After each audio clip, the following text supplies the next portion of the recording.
So Prez here with Alpha Angler. Just got back from the BAM Pro-Am on the Columbia River, and Cletus, our social media genius, said that he wanted an update video or he was going to completely ditch me altogether. So here you go. But just a quick recap before I show you some baits and techniques. The BAM Tour, Pro Tour, they have the Super 60 and the Pro-Ams, is kind of the fastest growing West Coast professional angling tour. The guys that showed up to this tournament, there was actually 67 of us, I think. For a summer Pro-Am, that's actually a pretty good turnout. But everybody in the group is a hammer. It was all Super 60 anglers or guys that were trying to qualify for this $100,000 entry-free championship that goes on next month or September in Almanor. So guys put their time in. There was a bunch of guys that spent like a week and a half in there pre-practicing. But they're all hammers. The guys that showed up, they're just grinders. Elite pros like Brian Smith, Roy Hawk, like the best of the best kind of showed up. So I didn't get a ton of time to practice, so I really needed to be kind of dialed in. I spent a lot of time there though, so I don't really have that as an excuse. And I didn't get a pre-practice because we were building this, which is this will be in other videos. You can check out the Limit Out Marine page, but this is a 2025 ZXL, 721 ZXL, which I really like. It was a really cool boat. It was really fun to fish the river with, even though the river got pretty big. But not what we're going to talk about today. Today we're going to talk about a couple different baits, a couple rods I used to get a 5th place finish. I had to think just under 18 on day 1 and just over 16 on day 2. I don't mind the 5th place finish because Zach Schaff crushed us with 221 22-pound bags. So congrats to him. But here, let me show you what we let me show you the stuff that I busted out to try to compete with these guys. All right, the goods. While I was recording this, I get a text from Cletus, the cameraman, who says that even Bryant's getting out his updates or his tournament updates faster than me. So I'm working on it, Cletus. I got a family to run here. Anyways, back to the update. So I just pulled out 4 rods. Obviously, I had like 20 rods on the deck of this boat the whole time, but the rods that I feel like I think that probably have something to help a guy that's going to the Columbia River, going smallmouth fishing, some of the things I did. I pulled out the ones that I thought had something a little bit more specific to talk about.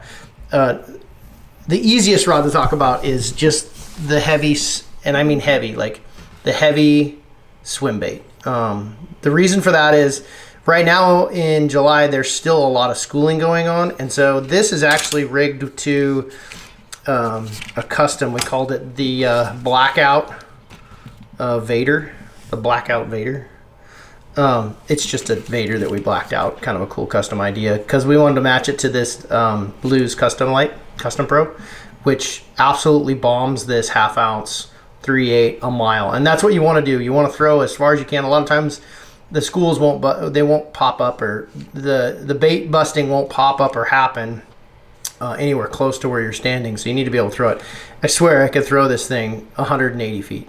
Probably not that far, but so far, it was 2 key bites the first day. I was able to get this way out into a group of schoolers. A lot of times you get the little one, but if you reel this sucker fast enough, you can actually get a big one to beat out the little guys and eat this. And so every morning I would chuck something like this or an A-rig.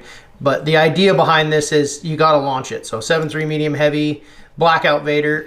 You'll notice that a lot of the stuff I get, the rods I get, you know, I'm the owner, one of the owners of the company. I don't get all the cool stuff. I get the used, broken stuff.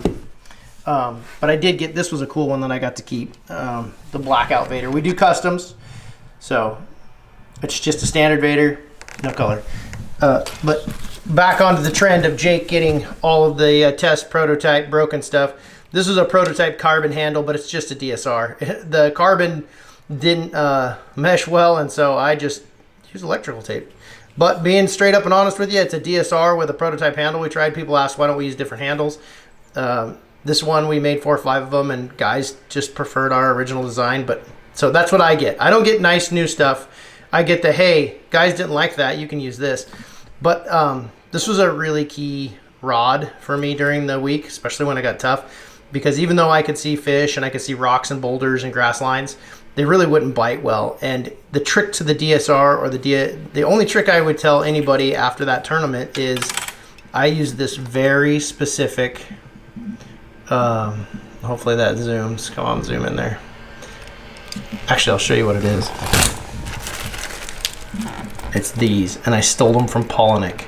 I don't even know if you can still buy them, but it's super lifelike. Little J Huddle.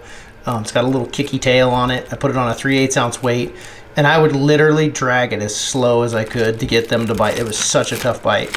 I only had a pack and a half of them, so I was getting pretty worried when every time they'd throw one, they'd catch a little one and he'd throw it. This actually is the last one I've got in this color. Hopefully you guys can see that. But DSR, I'm still using Vanford's. This is a 2500. This is P-line TCXB braid. Actually, this is the no fade braid. It's really good stuff, 10-pound test. And then I had to go all the way down to 6-pound test to get him to bite on the last day.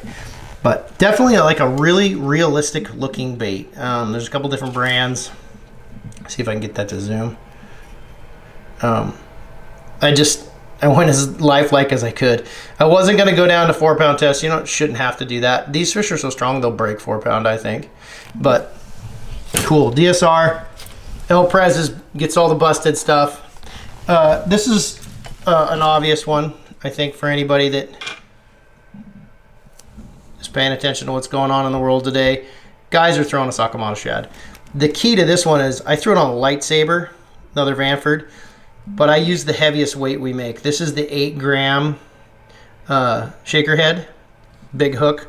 I used the same braid, P-line TCB braid, 10-pound, but I used a 10-pound leader.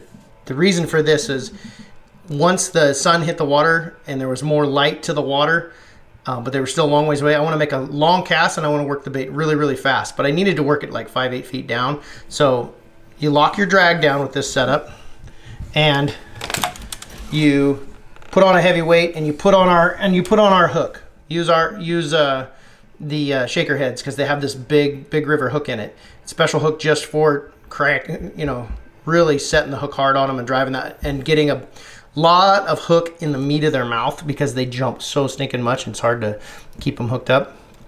But this was not a finesse scope and rig. This was long bomb, set the hook hard. Once I got them good and hooked, I would back the drag off. But that was kind of a key to getting fish to bite before they got really negative that last day. Long casts. You can make a long cast with that. And then finally, this is kind of a goofy deal that's been kind of coming around for me, scoping and stuff like this. This is our shaker head.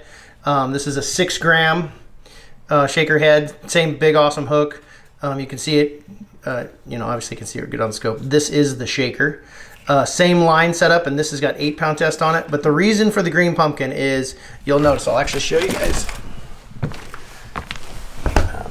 Yes, lots of crawdads. I've been cleaning them out. The reason for the water jug or the empty lemonade jug is I just grab all this stinky stuff, throw it in a lemonade jug, and then throw it in the trash so it doesn't stink up the trash. Otherwise, my wife will whoop me. But point being, as the year goes on, these fish transition from eating smelt and bait fish, and they start eating on the bottom. They eat a lot of crawdads. I could drag this on the bottom. A lot of times I'd throw it at a fish that might be like 4 or 5 feet off the bottom.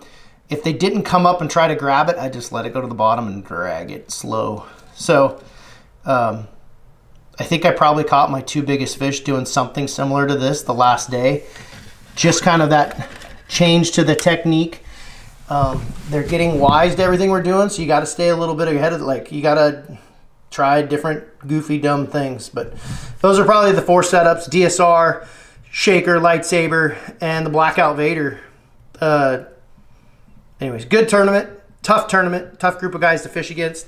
So really happy. I'm going to clean out the ZXL and get ready for the Super 60 in 4 weeks.